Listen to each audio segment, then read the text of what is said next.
But now I was gonna say, in terms of Ghibli, what do you think?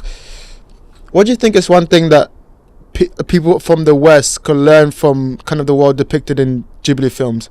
Just, you know how, like, for example, we were talking about how they build the characters and build the world, and how even the simple scenes of, like, you know, a character will be running through a street and you just see someone washing pots and pans, and just like these are fictional worlds that he creates, but he imbues them with so much of the Eastern normal culture.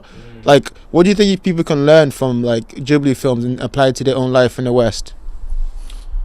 Well, that's a huge question. I think you're so right, because there are so many cultural cues in Studio Ghibli that are, of course, influenced from just growing up in Japan. You know, like even things like leaving shoes at the door, and you know, generally like the way they'll sit on their knees to eat, and even how they eat and what they eat. In terms of what the West can learn from it, I don't think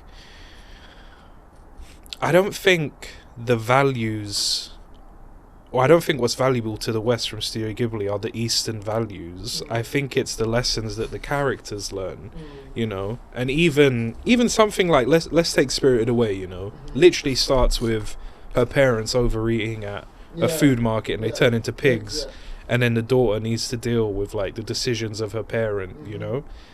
And honestly, I never thought about it that deeply until you asked me this question, so thank you. But, jokes aside,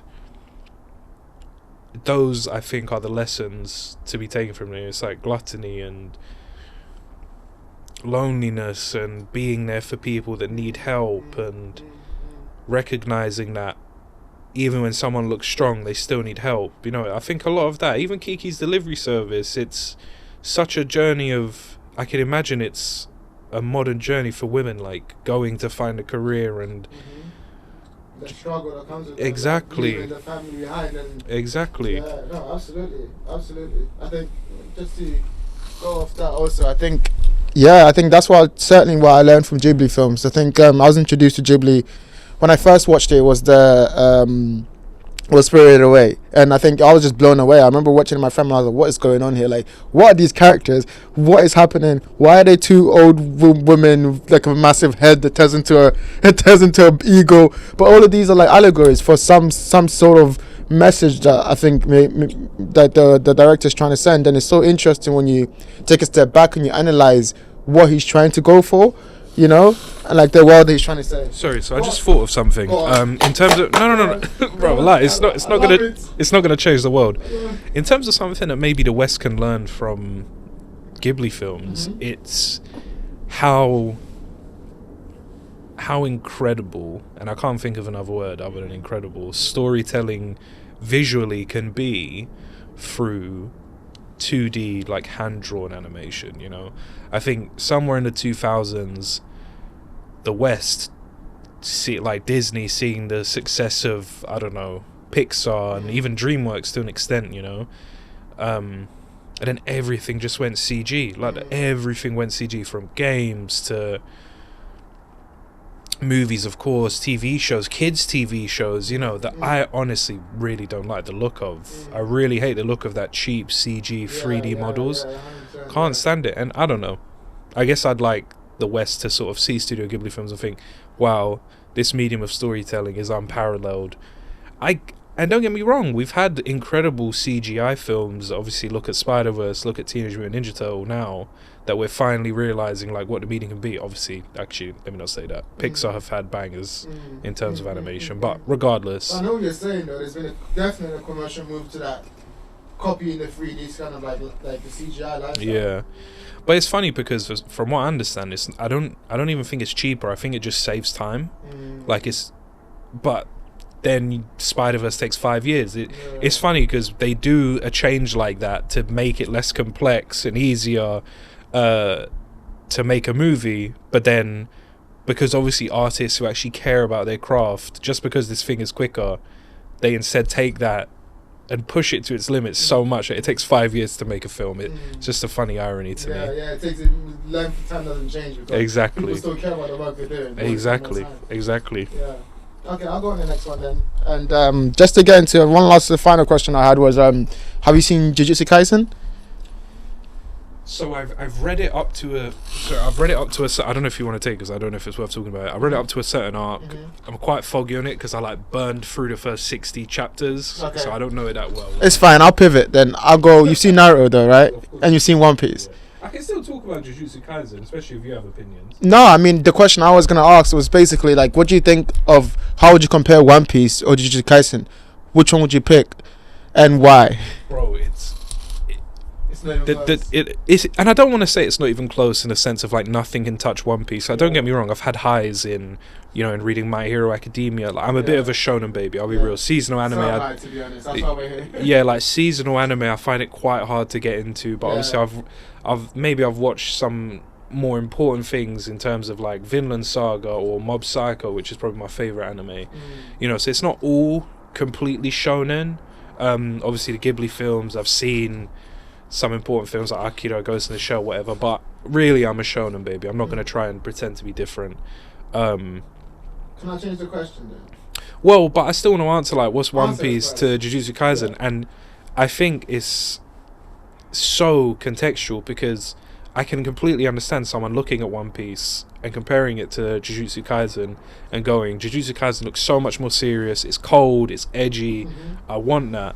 And I went through that phase. Like, I was that person when I was younger, because I didn't read One Piece until about 15 years in. Probably longer. Yeah. Much longer, because I always thought One Piece looks childish, whatever. But Jeffrey, that man has been writing the same story consecutively every week, drawing. I had a realization the other day, for 26 years, or 23. Bro, I realized he's drawn emotions probably longer than he's conveyed them through speech. Do you know how mad that is? He probably speaks in like manga, bro. He speaks in like his mind, drawings. how his mind must interact in the world. Like, he spends majority of his day drawing characters who are expressing themselves. It's like drawing them, redrawing them, drawing them again. you could read a manga chapter of One Piece and understand what's going on. Obviously, you won't understand all the lore and stuff, don't get me wrong, but you'll understand what's going on because he's that good of an artist. At the moment, his art is a bit sketchy, whatever. He's astigmatism and needs to move things along. But yeah, One Piece is a completely different ballpark, but then you end up essentially enslaving an artist for 23 years, you know? Do you think they see it as enslaving, or it's like this is their life's journey, this is their life's work? I don't think it's sustainable. And I think someone like Oda, Masashi Kishimoto to an extent, a human isn't meant to live that life. Like, a human is not... Even if they were healthy, even if he was getting 8 hours sleep every night, which he's not, but even if he was eating fine, whatever, bro, to constantly have to be creating a story, I don't think that's healthy. Because, like, at a certain extent, I'm a firm believer that stories come from experiences. But if all he's been doing... I don't know, because then there's not an issue with One Piece. Like, One Piece is an incredible story, you know. Like, I can't even chat shit about it, but it's more a testament to just how good of an author, a writer he is. But it's the trade-off, though, right? It's like, I think that's the point you're trying to make. If you spend your whole time making stories, then kind of like, when do you spend time living the life that you're going to draw this inspiration from? You know, he's always creating stories. He's always in this character's head. He becomes these characters. How does he? Because I have the same problem when I write or when I try to come up with ideas. It's coming from a place of such truth. I have to be able to relate to what I'm saying. But if I don't do that, if I'm just creating to get a chapter out every week, how is that even going to turn out? And that's very difficult to like balance, especially for someone who has 26 years. You know, to me that's so crazy. It really is, man. And I often wonder, like, when people say like Jujutsu Kaisen or One Piece and they pick Jujutsu Kaisen, of course I understand like subjective taste and looks, but at a certain level you need to respect that this man has been drawing art for that long, and it's not like it only just got good either. Like, obviously everyone's being good. It's being good anyway, regardless. Like, I look at Jujutsu Kaisen, I'm very happy it exists. I've got no qualms with it, or I'm not like, oh, it's shitty and edgy, whatever. Like, I think it draws heavy inspiration from Bleach, and that's a good thing, you know. And it's definitely gas. I can't deny Jujutsu Kaisen's Gas. yes, basically. But Alright. One Piece for me. To give you another question, which one would you pick between Jujutsu Kaisen and Mob Psycho? Mob Psycho. Really? After you just said about One Piece? Yeah. Wait, no, you said Jujutsu Kaisen or Mob Psycho? No, One Piece. One Piece or Mob Psycho, sorry. Damn. Yeah. Go on. Take some time. Take time. Nah, that's tough. I don't want to take time because I don't want dead air. I don't want it. No, You can edit around it. Yeah. I know, so dead air is fine. This conversation. Nah, It's not like Mr. Beast. my air's alive, fam. No dead air. Come on. No dead air. Come on. You know what? It has to be One Piece, man. One Piece is... Mob Psycho is... in like a vacuum, Mob Psycho is my favorite anime. Like, I love it. I love the humor. I love the animation.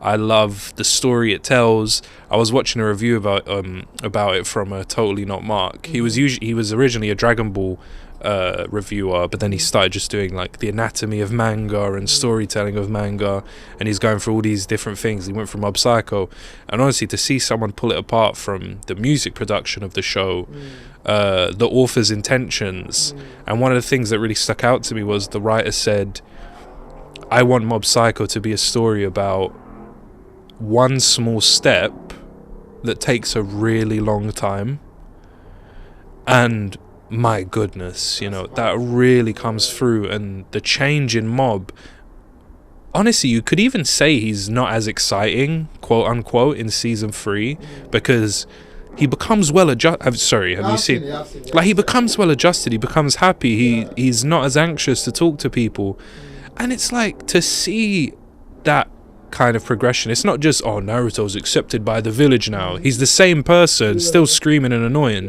but the village accepted now because he body bagged pain. It's like, alright, that's cool. But progression in Mob Psycho was, no, this kid is not anxious in his own body anymore. He is comfortable in his own skin. And he's taking that small step. And it's so beautiful, And all the insecurities of characters around him. I could go on all day about it. But so in a vacuum, I'd say Mob Psycho is better. But then One Piece, I can't tell you how many times I've gone back to watch certain moments of One Piece. Namely, when Luffy rings the bell, the Golden Bow and Gaia. And people say Skypiea was like a dead arc. It was too long, badly paced. Like, of course, I definitely don't argue with those. But at the same time, the build-up of what the missing Golden City is for Noland, and the callbacks to them seeing giant shadows in the skies, and all of that, he put all those pieces in place to just have this final, orgasmic, there's another word with this, orgasmic climax 100%. Of Luffy ringing that bell that's needed to ring for, I can't remember what it is now, like 500 years or whatever. Yeah. Or like that scene in Marineford when Luffy turns up to save Ace. Yeah. You just get that scene where it's like they've set up all these characters, and then Luffy just comes over the thing with all these people. Yeah, all the people. And just like all the people that support him. You feel in that moment. For sure. Because that's been built up naturally, It's crazy.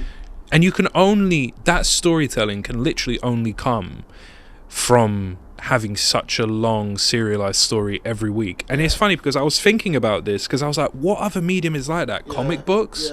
But comic books will have different artists, they'll have different writers, they'll have different literally will be like, in terms of the artists, you have people who color and people who do the line work. Those are different people. I don't know if they're always different people, but usually most of the time, Batman will change different artists. Different interpretations of the character, different setups, different family structures. Like, Batman will have a kid in one. Batman will not be a father in the other. He'll be dealing with the torment of losing Robin, or he'll just be, he'll be fine. He'll just be early in his career. But with One Piece, it's like Luffy has been this way since the beginning, and I guess there has been development in characters, especially if you go back earlier, and people would probably argue that earlier in One Piece you saw those more, and I feel like the excuse for that is we've grown with the characters now, they've developed, now they need to change the world, Alright, then here's a question to bring this to a button up. Then what would you say, I'm going to pass it straight back, what would you say that you've learned from One Piece personally? You've obviously understood these characters for these length of time, and different characters and how they behave in different scenarios. You have Luffy, you've got Zoro, you've got Sanji. what have you learned? You can pick a character, you can just pick even a scene. What have you learned from One Piece that you think can like help with life or translate to life?